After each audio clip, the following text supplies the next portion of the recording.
Mga everyone, welcome my vlog. Ang ating dish ngayon, menu.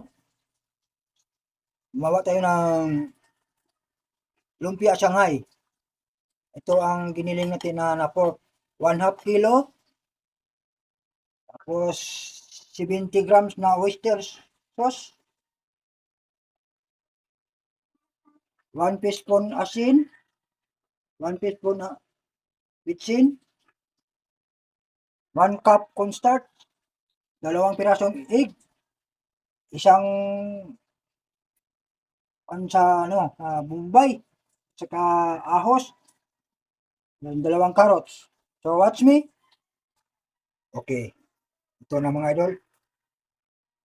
Ilagay na natin lahat itong sangkap natin. Ito lang yung karne mo.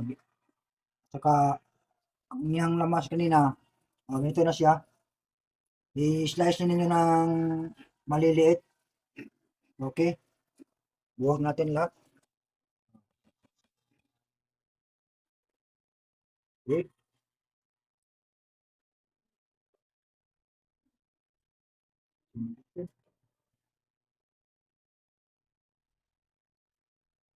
Okay.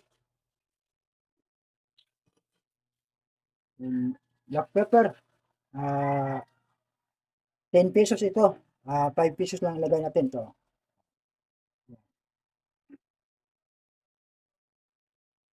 Start.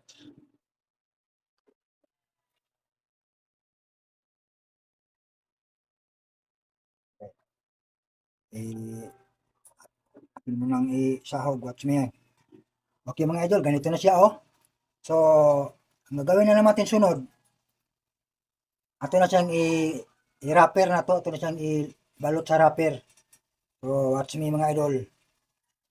O, ganito siya mga idol. Kinamay na lang namin. Total, itong kamay na naman namin, malinis ito. Dalawang kutsara ang iyang sulod sa dalawang wrapper. Ang wrapper niya, dalawa siya. Ato siyang itapad siya para maklose ang isip ka dapli niya bago natin ilikit. Diba?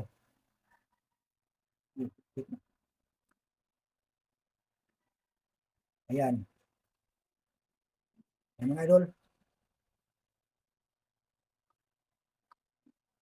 O, lagyan niyo ng water para papilit.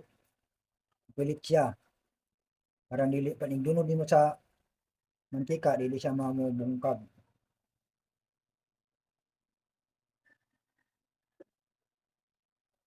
Okay mga idol.